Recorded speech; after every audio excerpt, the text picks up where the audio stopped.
Sanibonani babukeli, kusaseyilo i-champion leli. Siyaphinda siyahlangana futhi kuyo eMafeking. Udaba lanamhlanje libeka kanje. Kungonyaka ka-2016. Ngithathe i-gap year. Kusemaqalweni onyaka kodwa sekuthe ukukhathula kungafani. Ngicabanga ukuthi kwakula ko-March, April noma ngingasekho sure kodwa nje kwakulapho. Ngithathe i-gap year ngalo nyaka. Ngibhizi ngumuntu osafunana nesikolo for unyaka olandelayo. Ngangibamba ukusatohwana-ke kalima Nkosi yami. Hawu. Kunentokazi engangiyithandile, le ntokazi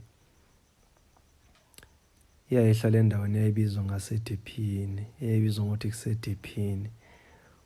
Kude ebuqamama nalapho la ngangihlala khona ngisafunda isikole. Kusho ukuthi ngumuntu obhizi vele nama-applications. Ngibuyele esikoleni sami, mangibuyele esikoleni sami ngiyocela uthisha thizeni ukuthi angisize ngi-apply. Kahle kahle kwakuwuthisha wami we-English lo.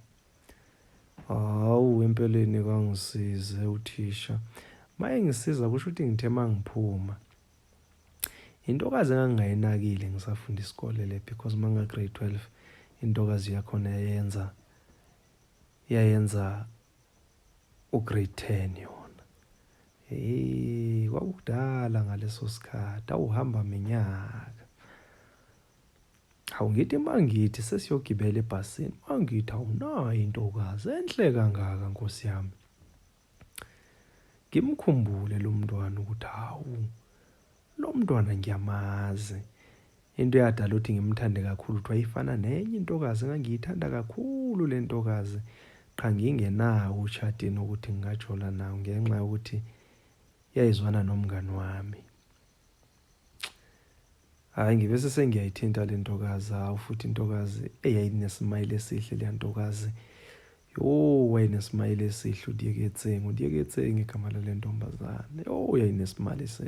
Yayinesmile esihle le ntombazana. Hawu ngifike ngikhulume naye uDiyeketseng, ngangimbiza Diyek. Ngithi uDiyek.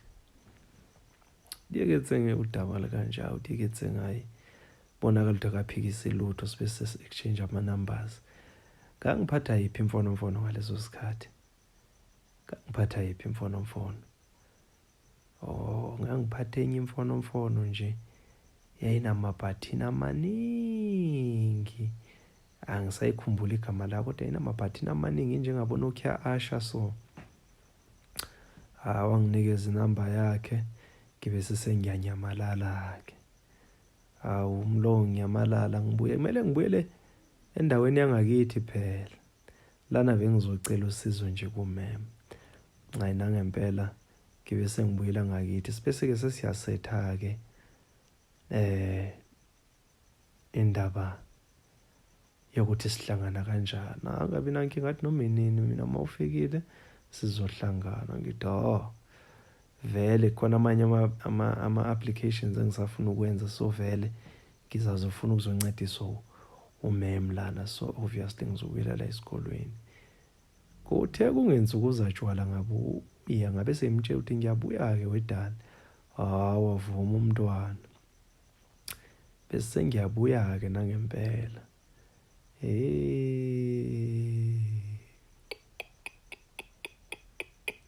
Hamba minyaka, hayi ngibuye-ke nangempela thola usizo.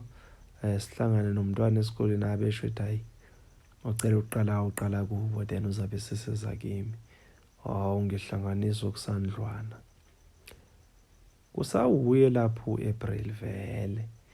If sahlangana ngoMarch kusawu-April vele.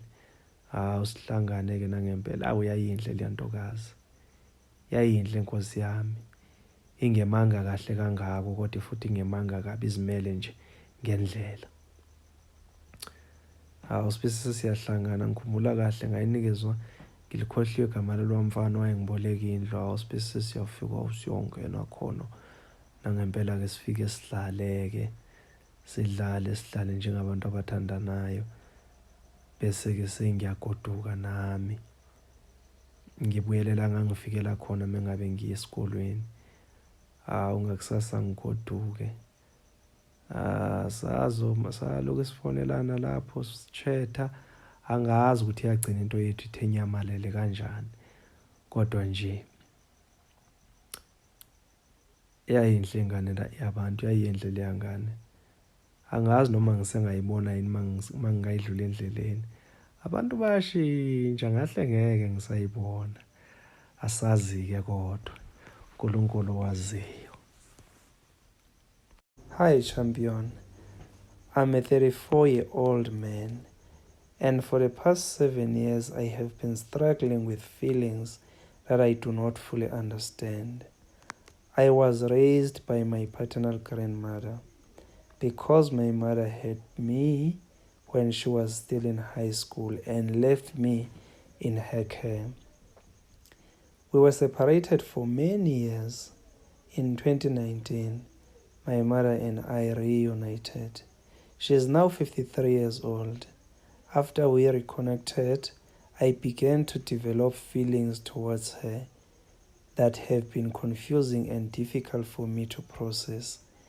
In our household, there have been situations that may have contributed to this, such as lack of clear boundaries, including her sometimes walking around and revealing clothing, and our openness in discussing personal and intimate topics. At one point, she even asked to see whether I had developed a six-pack, which made me feel uncomfortable and added to my confusion. She takes care of her physical health and goes to the gym regularly, and I have become aware of her appearance in ways that contribute to my internal conflict. There have also been moments that I found it difficult to interpret, such as when she would leave doors open while she was in private spaces, or when I unexpectedly saw her dressed in a way that felt overly personal for our relationship. These situations added to my sense of uncertainty and made it harder for me to understand what was appropriate. We are able to talk for hours, and at times I feel as though our conversations become flirtatious, which further complicates my emotions. I am also aware that she tends to date younger men, and this sometimes influences how I interpret her behavior. Because of these experiences, I sometimes find myself wondering whether her behavior could suggest that she's also attracted to me. However, I am not certain whether I am interpreting her actions correctly, and this uncertainty adds to my emotional conflict. These experiences have made it harder for me to manage my thoughts and emotions. I find myself feeling increasingly conflicted and overwhelmed, and I am unsure how to deal with these experiences in a healthy way. I have considered telling her how I feel, but I also recognize that this situation is complicated and could have serious consequences.